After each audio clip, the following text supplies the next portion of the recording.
میرے گھر کے پاس ایک بہت پرانا پارک ہے جس کے بارے میں یہ مانا جاتا ہے کہ یہاں جنات کا ایک خاندان اپنی بچوں کے ساتھ آباد ہے۔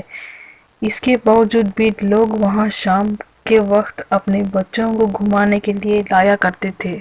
اس پارک میں بچوں کے لیے جھولے بھی لگے ہوئے تھے اور یہ جھولے ہی اس معصوم بچی کاجل پر بھوت چڑھنے کی وجہ بن گئی۔ کاجل ایک بہت ہی خوبصورت اور بہت ہی پیاری چھوٹی سی بچی تھی۔ شام کے وقت اس کے ممی پاپا نے اسے پارک میں جھولا جھولنے کے لیے لایا کرتے تھے۔ اس پارک میں ایک برسوں پرانی پیڑ تھا جو کہ اس پارک کے بالکل سینٹر میں تھا۔ یہ پیڑ اتنا بڑا تھا کہ اس کا سایہ آدھے پارک کو ڈھک دیتا تھا۔ لوگ زیادہ تر اس پیڑ سے دور ہی رہتے ہیں کیونکہ ان کا ماننا تھا کہ جنات کا جو خاندان یہاں آباد ہے وہ اسی پیڑ میں رہتا ہے۔ کاجل کی پیرنٹس اس علاقے میں کچھ ہی ٹائم پہلے شفٹ ہوئے تھے، اسی لیے انہیں یہ سب باتیں پتہ نہیں تھا۔ اس درخت پر ایک جھولا بھی لٹکا ہوا تھا جو ہمیشہ خالی رہتا تھا اور کوئی اس کے پاس بھی نہیں بھاگتا تھا کیونکہ لوگوں کا کہنا ہے کہ رات کو 2 بجے کے بعد یہ جھولا اپنے آپ جھولنے لگتا ہے اور بچوں کی کھیلنے کی آواز بھی آتی ہے۔ کچھ لوگوں نے یا تو یہاں پر ظاہری طور پر بچوں کو کھیلنا ہوا بھی دیکھتے تھے۔ ایک بار کاجل اپنی پیرنٹس کے ساتھ پارک میں جانے کی ضد کرنے لگی۔ رات کے 2 بجے ہو گئے تھے۔ اس کے پیرنٹس نے اسے سمجھایا لیکن کاجل ابھی چھوٹی بچی تھی، اسی لیے اس کے ضد کے آگے اس کے پیرنٹس اسے پارک کو لے کر گئے۔ اس وقت پارک بالکل خالی تھا، وہاں ہر طرف عجیب سا خاموشی تھا۔ اس بچی کے پیرنٹس اسے اسی درخت والے جھولے کی طرف لے کر چل گئے اور اسے جھولے پر بٹھا دیا۔ اس کے پیرنٹس خود بھی تھوڑی دور پر ایک بینچ رہتا تھا اور اس پر جا کے بیٹھ گئے اور آپس میں باتیں کرنے لگے۔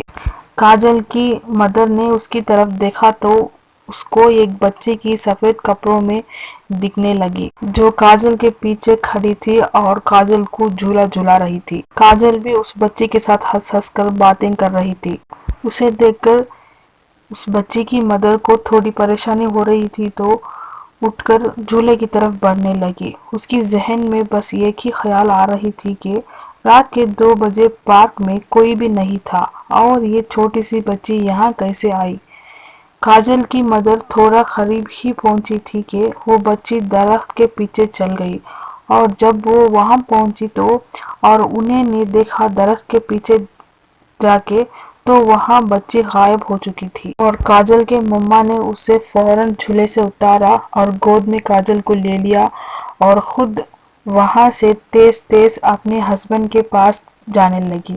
ان کا خوف سے زیادہ ہوا چہرہ دیکھ کر ان کے ہسبینڈ نے وجہ پوچھی تو انہوں نے ساری بات بتا دی۔ وہ لوگ بہت پریشان ہو گئے اور فوراً وہاں سے اپنے گھر چلے گئے اور تبھی سے کاجل کو اس پارک پر لے کر جانا ہی چھوڑ دی ان کے پیرنٹس نے۔ تو کچھ دن بعد کاجل کے کمرے سے ہنسنے کی اور بچوں کی کھیلنے کی آوازیں سنائی دی اور کاجل کے پیرنٹس نے کئی بار کاجل کو اکیلا کسی سے باتیں کرتے ہوئے دیکھ لیا لیکن وہاں کوئی نظر آتا تھا۔ کاجل سے پوچھنے پر وہ ہمیشہ ایک ہی جواب دیتی تھی کہ یہ میرے نئے دوست ہیں۔ اس کے پیرنٹس اب بہت ڈر گئے تھے۔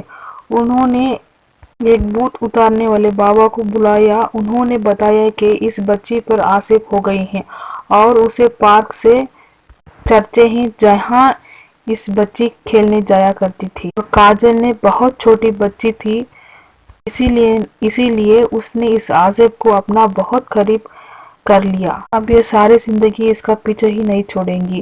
کاجل کے پیرنٹس نے بہت کوشش کی کہ وہ ٹھیک ہو جائے اور کسی طرح اس عذاب سے اس کا پیچھا چھڑا دیں۔ وہ اسے ہر پیر بابا کے پاس لے کر گئے پر کچھ فائدہ نہیں ہوا۔ آج کاجل 12 سال کی ہو گئی ہے اور اس بات کو 6 سال گزر چکے ہیں لیکن آج بھی کاجل اپنے آپ سے ہوا میں باتیں کرتی ہے اور اس کے کمروں سے بچوں کی ہنسنے کی کھیلنے کی آوازیں ہمیشہ آتی رہتی ہیں اور یہ ہمیشہ رات کے 2 کے بعد ہی ہوتی ہے۔